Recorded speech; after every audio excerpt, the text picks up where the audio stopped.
Avec Vassara aux commandes, Ferrari arrive à la mi-saison 2025 avec un bilan que qualifier de négatif serait un euphémisme. Deuxième au championnat du monde, mais avec un écart trop important par rapport à McLaren, qui a quasiment plié le championnat en 12 courses. Que peut-on espérer de Spa avec la nouvelle suspension arrière de Ferrari? Quels changements s'opèrent au sein de l'équipe? Avant de commencer la vidéo, je vous recommande de laisser un like pour soutenir, et maintenant voyons tout en détail. La performance du week-end anglais était illusoire. Jusqu'en Q3, la SF25 semblait capable de se battre pour la pole, puis la réalité. Troisième ligne et une course terne pour Ferrari à Maranello, qui peine toujours à exploiter son potentiel. Le projet SF25 devait être celui de la rédemption, mais il est devenu une course désespérée contre la montre, dans l'espoir d'arracher quelques victoires de consolation. Mais le vrai problème est ailleurs. 2026 est à nos portes. Aérodynamique, motorisation, carburant, châssis et pneus. Rien de ce qui est développé sur la SF25 ne sera transposable au projet. Malgré tout, Frédéric Vasseur continue d'investir dans le présent. La semaine prochaine, Ferrari fera un nouveau tournage au Mugello. La véritable nouvelle est le test de la nouvelle suspension Push Road de Ferrari, qui pourrait faire ses débuts à Spa. C'est la dernière carte pour sauver la face lors de la seconde moitié de saison. Mais derrière ce choix, il y a aussi un enjeu politique. Vasseur joue sa place, son contrat se termine fin 2025 et avec une année 2026 révolutionnaire à l'horizon. L'incertitude sur son avenir est dangereuse non seulement pour lui, mais aussi pour toute la structure de la gestion sportive. Si le chef est en danger, tout le système se déstabilise. Les paroles données de Benedetto Vigna à Silverstone, qui qualifie de prématuré de parler de l'avenir de Vasseur, montrent une grave déconnexion avec la réalité de la Formule 1 moderne. Ici, on ne gère pas un programme autoroutier, ici on court contre des équipes qui vivent la Formule 1 de l'intérieur. À Maranello, on risque de répéter une erreur déjà vue, changer de directeur d'équipe uniquement pour avoir un paratonnerre à exposer aux supporters sans affronter les vrais problèmes. Au contraire, Vasseur devrait être confirmé au moins pour la première année du nouveau cycle. Non pas par affection, mais pour comprendre si cette année 2025 n'a été qu'un simple coup d'épée dans l'eau ou le symptôme de quelque chose de plus profond. Toto Wolff, par exemple, soutient également Vasseur et aimerait l'avoir chez Mercedes s'il ne travaillait pas pour Ferrari. En attendant, l'équipe pousse pour récupérer l'irrécupérable avec la S25. Ceci aussi est un message à la direction. Nous sommes vivants, nous savons réagir, laissez-nous travailler. Si la haute direction accorde sa confiance, en 2026, il y aura encore Vasseur à la tête du projet. Sinon, on repart avec un nouveau redémarrage. Et cela, Le contrat de Vasseur chez Ferrari expire fin 2025 et son avenir dans l'équipe est en jeu, ce qui rend ce point crucial. Et c'est pour cela qu'il est dans son intérêt d'essayer d'améliorer l'AS25 dans la seconde moitié de la saison. Pas tant pour rattraper McLaren, qui est désormais loin au classement des constructeurs, 460 points pour McLaren contre 222 points pour Ferrari, mais surtout pour montrer qu'il est capable de soutenir l'équipe et que même si le projet a mal commencé en début de saison, il a les atouts pour essayer de renverser la situation. Et avec un travail acharné, tenter de redresser l'équipe. direction que C'est ce qu'on attend d'un team principal, maintenir cette stabilité interne de l'équipe. Ferrari voit donc Spa comme l'ultime chance de changer de rythme, avec l'introduction de la nouvelle suspension arrière avant la course.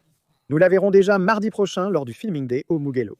Avec le fond mis à jour, l'objectif est unique, retrouver de la stabilité à l'arrière et élargir la fenêtre d'utilisation des pneus. C'est un concept inspiré par Mercedes, avec le triangle supérieur incliné vers l'avant pour optimiser les transitions et le freinage. Ce n'est pas une copie extrême, car Ferrari a dû tout adapter à la boîte de vitesse en carbone de la SF25 sans prendre de risque sur la fiabilité. Le test sera effectué par Leclerc et Giovinazzi, Hamilton se concentrant déjà sur 2026. Le Mugello avec ses virages de tout type et le banc d'essai parfait pour vérifier si les données du simulateur tiennent aussi sur la piste. Selon les simulations, le nouveau train arrière, associé au fond plat, devrait valoir un 10e par tour. En qualif, ça peut faire la différence. En course, ça peut aider à trouver plus de constance, surtout dans la gestion des pneus.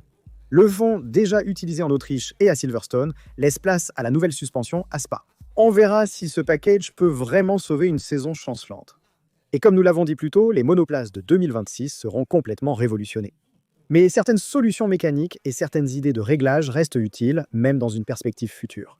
Donc, certaines solutions mécaniques pourront être réutilisées, malgré le renouvellement de la majorité des composants en 2026, tels que le groupe motopropulseur, l'aérodynamique, l'essence, les pneus et le châssis. La Ferrari essaie de clôturer dignement le cycle des voitures à effet de sol. Et si Norris et Piastri entrent en conflit chez McLaren, Une opportunité pourrait encore se présenter pour lui. Quelques victoires pourraient arriver cette saison, mais attention, Hamilton et Leclerc ont fait une révélation intéressante sur la SF25. Allons le voir ensemble. Selon Frédéric Vasseur, celui des Silverstone a été le meilleur week-end de l'année pour Ferrari en termes de performance. Encore mieux que Monaco, mais malheureusement pas reflété dans les résultats. Hamilton termine 4e, Leclerc même 14e, et en qualification, les deux SF25 ne vont pas au-delà de la 3e ligne. Malgré sa déception, Hamilton reste positif envers les fans. Après la course, il a déclaré sans détour « Je pilote une voiture que je n'ai pas développée. Mais même ces journées sont instructives. » Puis, il y a l'important en coulisses. Lors de la réunion d'après-course, lui et Leclerc ont fait le point, et ce sont ses propres mots. Nous avons identifié exactement quel est le problème. Il n'entre pas dans les détails techniques, mais il laisse entendre que certaines parties de la SF25 fonctionnent, et d'autres non, elles doivent être changées. Hamilton envoie un message clair sur l'avenir, avec en arrière-plan un important travail de restructuration. L'objectif est de ramener l'équipe à son niveau légitime. D'ici 2026, nous espérons pouvoir rivaliser avec McLaren. Autrement dit, Hamilton est encore en phase d'apprentissage de la SF25, qui n'est pas sa voiture, mais le problème a été identifié. Maintenant, c'est aux techniciens de réagir, car il ne suffit pas de comprendre où tu te trompes, il faut aussi avoir le temps et les ressources pour vraiment corriger la trajectoire. Et pendant que Ferrari a précisément identifié le problème de la SF25 à éviter en 2026, Hamilton a clairement dit qu'il veut éviter une voiture instable à l'arrière et qui lui donne plus de confiance dans les virages rapides. Cette SF25 est trop nerveuse pour lui, même si elle garde une certaine stabilité à l'avant, ce qui est ce que veut Leclerc. Mais voyons maintenant de l'autre côté, d'où vient Hamilton, c'est-à-dire de Mercedes, comment ils développent leur monoplace. Ce week-end devait être celui de la revanche après la déroute en Autriche. Au lieu de cela, Mercedes sombre encore à Silverstone, Russell ramène seulement 1 point à la maison, Antonelli abandonne. Et c'est le 2e Grand Prix d'affilée où l'équipe semble ne plus rien comprendre à la V16. À Spielberg, ils avaient poussé les réglages à l'extrême, sans succès. L'histoire se répète à Silverstone. Le principal problème est une voiture difficile à contrôler lorsqu'il fait chaud. Ils le savent, ils y travaillent, mais les résultats en piste n'arrivent pas. Et même les choix stratégiques continuent d'aggraver la situation. La course a mal tourné dès le tour de formation quand Russell a pris la piste avec des pneus slick. Un choix audacieux comme celui de Leclerc, risqué mais totalement hors timing. L'asphalte n'était pas prêt et George a dû immédiatement rattraper son retard. Il a bien conduit, il a un peu comblé l'écart lors des 2 premiers relais, mais quand il a tenté l'undercut sur Gasly en remettant les slicks, la piste était encore trop humide. Finalement, il a perdu du terrain, fait un tête-à-queue au Beckett et terminé seulement 10e. Antonelli, même stratégie et même désastre. Il a monté les slicks trop tôt, puis il y a eu l'accident avec Adjar, pas de sa faute, qui lui a détruit le diffuseur. À cause de cela, la course s'est terminée avant même qu'il ne puisse essayer. Ce qui est réellement préoccupant avec la V16, c'est son imprévisibilité. Tantôt elle étonne, tantôt elle déçoit totalement. L'équipe de Brackley travaille actuellement sur l'amélioration de la stabilité et de la constance. De nouvelles mises à jour sont prévues pour Spa, mais rien de concret n'est encore connu. Wolff subit des pressions internes et externes. Les contrats de Russell et Verstappen sont encore en suspens, ce dernier ayant reçu une proposition qu'il évalue actuellement. 2 week-ends gâchés n'aident pas dans ce contexte. Cependant, il ne faut pas écarter Mercedes pour autant. Ce n'est pas la première fois qu'elle sombre, puis réagit avec force, comme en 2023. À Spa, elle était sur le point de leur offrir un doublé. Russell a ensuite été disqualifié, mais la voiture volait là-bas. La question est, arriveront-ils à retrouver ce niveau à temps pour la Belgique? Parce que si même à Spa ça se passe mal, alors là oui, 2025 risque de devenir un cauchemar pour Mercedes. Helmut Marko a confirmé la négociation de Verstappen avec Mercedes. L'avenir de IMAX est à nouveau remis en question, et cette fois, ce n'est plus qu'une simple rumeur du paddock. Après des mois de rumeurs démenties, de silence partiel embarrassant, la confirmation d'Edmund arrive maintenant.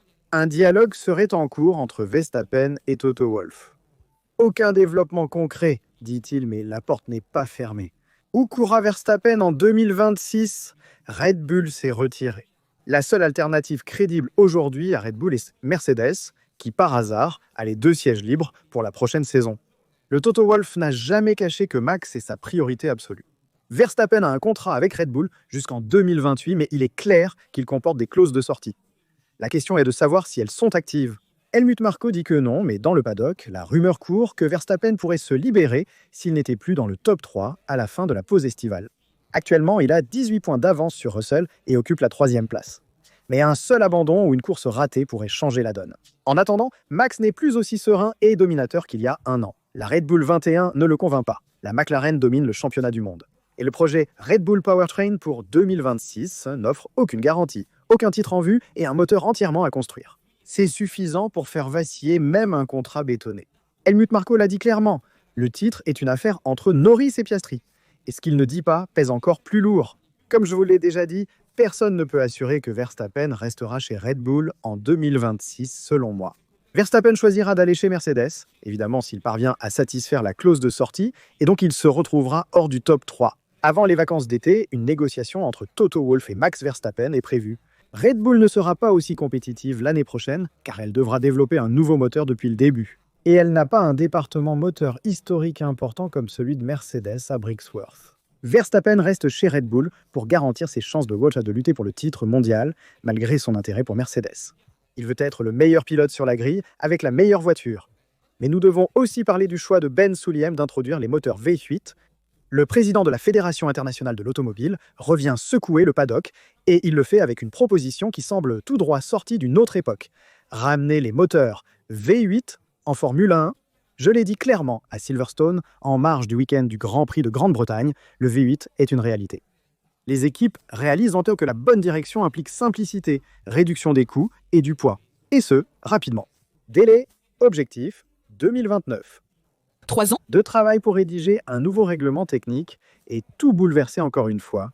Mais est-ce une véritable proposition ou simplement une campagne électorale pour les présidentielles de la Fédération internationale de l'automobile où Ben Sulayem affrontera l'ancien commissaire Tim Meyer? Difficile à dire. Mais en attendant, le président hausse le ton et fait comprendre que l'hybride, malgré sa grande évolution écologique, n'est pas viable à long terme. Du moins selon lui. Ben Sulayem a été clair. Les moteurs actuels sont trop compliqués, le développement atteint 200 millions de dollars et chaque unité de puissance coûte entre 1,8 et 2,1 millions. Les V8 sont déjà produits par de nombreux constructeurs, commercialement cela aurait du sens. Le retour des V8 apporterait aussi moins de poids, des transmissions plus simples et, détail non négligeable, un son qui rend les fans fous, le facteur émotionnel qui manque aujourd'hui. Et puis il y a aussi le sujet de la grille, avec une possible 12e équipe. Sulayem ne ferme pas la porte, mais il tempère le ton après les tensions avec les équipes. Sur Cadillac. Nous ne voulons rien imposer, une nouvelle équipe doit apporter de la valeur à la F1. Ce n'est pas pour énerver les écuries. En somme, une nouvelle équipe est envisageable si elle apporte des fonds, des sponsors et du divertissement. Pas de guerre ouverte avec ceux présents sur la grille depuis longtemps. En attendant, Audi et Cadillac sont en route. La révolution de 2026 est déjà écrite. Mais maintenant, chez Mercedes-Benz, après l'hybride, on revient au V8 d'antan, avec moins de technologie mais plus d'émotions et de sensations fortes. Selon vous, ce projet de Benz Sulayem pour 2029 de ramener le moteur V8 est-il bon ou pas? Êtes-vous favorable à ce choix? Moi, de mon point de vue, je serais extrêmement content si cette situation se produisait. Les moteurs V10 nous ont fait le plus vibrer, mais commercialement, le V8 reste un moteur encore fabriqué par de nombreux motoristes. Il serait très logique de le développer dans une optique Formule 1 pour essayer de le pousser à l'extrême. Et donc d'avoir des moteurs moins compliqués à gérer au cours d'une seule saison, à développer avec des transmissions plus simples, mais qui en même temps fassent vibrer le public.